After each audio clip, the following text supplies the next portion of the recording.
So welcome back. In this video, it is the part of the physical properties of the fluids. So it's our next question. So in this question, we will find the total torque. Okay.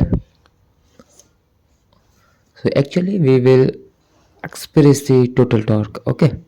So there is a question: is circular disc of the radius r? Okay. सो ये जो ऊपर आपको दिख रहा है, ठीक है ना, तो ये क्या है, एक सर्कुलर डिस्क है। ये वाला जो पोर्शन है सर्कुलर डिस्क है जिसका रेडियस कितना है आर, ठीक है।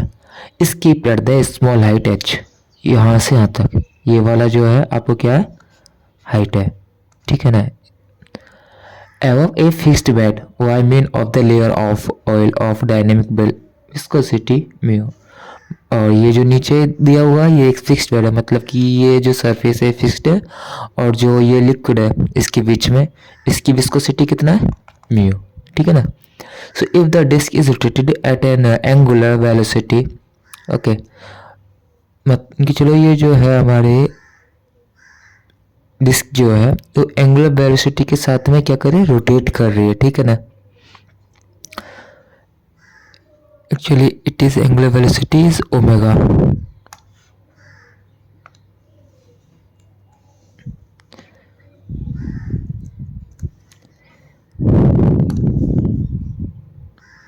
Okay, it is omega and often an expression for the, हमें क्या करना है, एक्सप्रेशन करना है किसके लिए, viscous torque on the disc, ठीक है ना। तो चलो स्टार्ट करते हैं इसको। देखिएगा कुछ इससे करने से पहले हमने यहाँ से यहाँ तक का पूरा इसका डिस्क का जो रेडियस लिया था कैपिटल आर लिया था, ठीक है ना, यहाँ पर ये चीज़।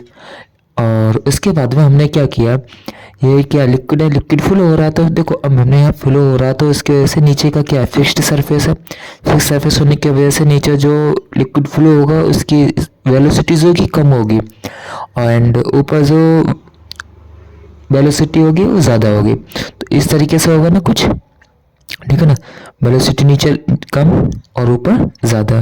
तो इस तरीके से मैंने यहाँ से क्या लिया, एक बीच में मान चलो एक स्मॉल आर लिया, ठीक है ना। पहले हम स्मॉल आर पे करेंगे फिर उसको इंटीग्रेट करके पूरे पे हम निकाल लेंगे, ठीक है। तो यहाँ पे स्मॉल आर लिया, ये हो गया, यहाँ से लेके फिर मिड पॉइंट तक, ये मिड पॉइंट हो गया ना इसका, तो यहाँ से यहाँ तक का डिस्टेंस कितना हो गया, स्मॉल आर, ये डी आर हो गया। मतलब एक छोटा सा पार्ट के लिए हम पहले निकालेंगे फिर उसको हम इंटीग्रेट कर देंगे सारे पार्ट के साथ, ठीक है। तो चलो स्टार्ट करते हैं इसको, ठीक है ना। तो जैसे कि हमें पता है अभी हमने यहाँ पे डी आर बोला था मैंने कि एक एलिमेंट लिया बहुत छोटा सा, ठीक है ना। तो यहाँ पे चलो इसको मैं लिखता हूँ, ठीक है। तो ये एक एलिमेंट लिखा, एलिमेंट ऑफ डिस्क ऑफ कितना, डी आर, ठीक है। ये लिया हमने किसके साथ में, at a radial distance R, ये स्मॉल आर लिया ना, क्योंकि मान लो जब यहाँ लिया तो पूरे का पूरा डिस्क एक रोटेट होता है, सर्कुलर होता है, तो वो कहीं भी हो सकता है ना, इसी के हिसाब से हमने एक छोटा सा वो ले लिया।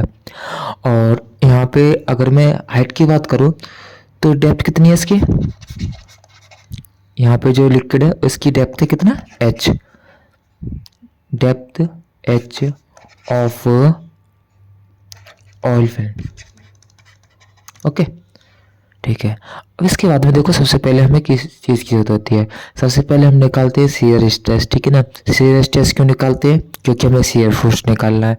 शियर फोर्स क्यों निकालते हैं, क्योंकि हमें विस्कस टॉर्क निकालना है, ठीक है ना। तो क्यों, वो हम अभी आप डिस्क्राइब करता रहूँगा मैं सारे का सारा, ठीक है ना। तो यहाँ पे देखते हैं,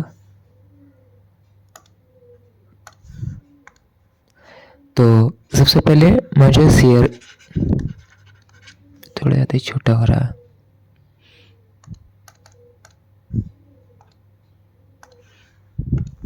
ठीक है।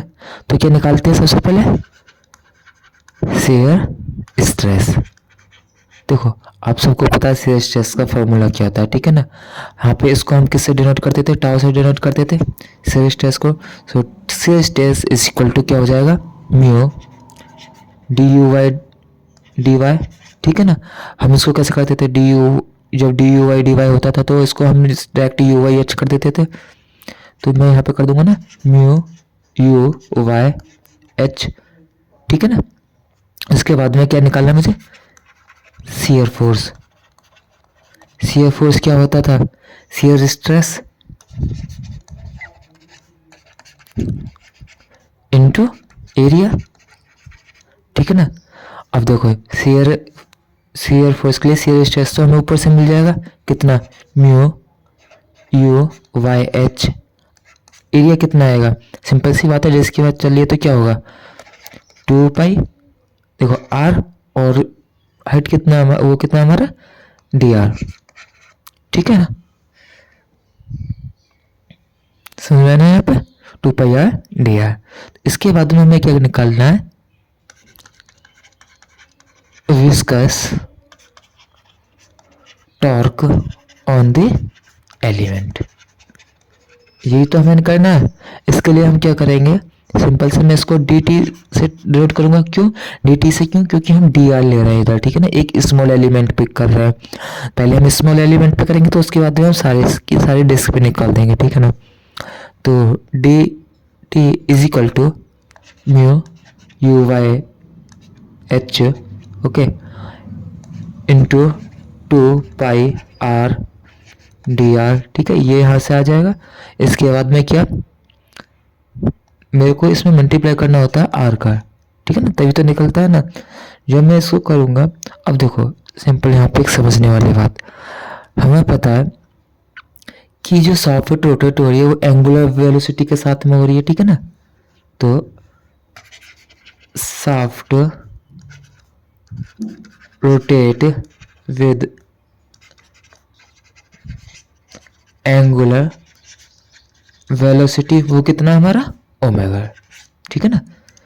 तो ये कितना ओमेगा, मैं इसको इधर ही कर दूं, नीचे लिख देता हूँ, ठीक है ना।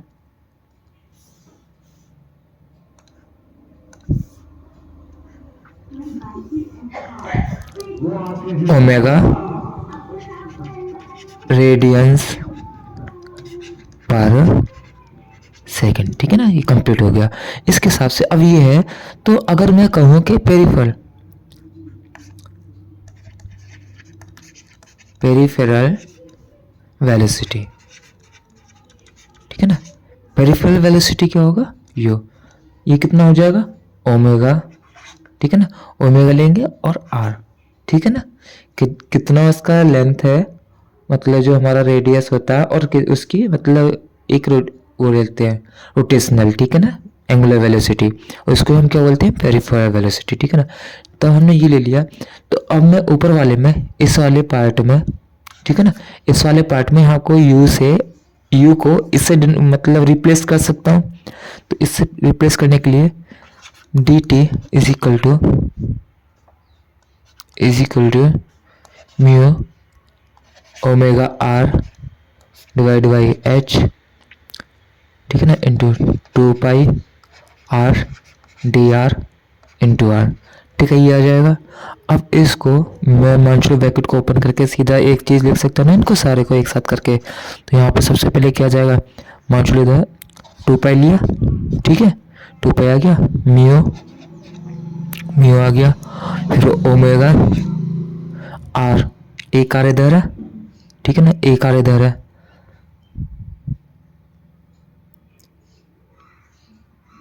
और एक आर बाहर, तो कितना आर हो गया आर क्यू, ठीक है ना।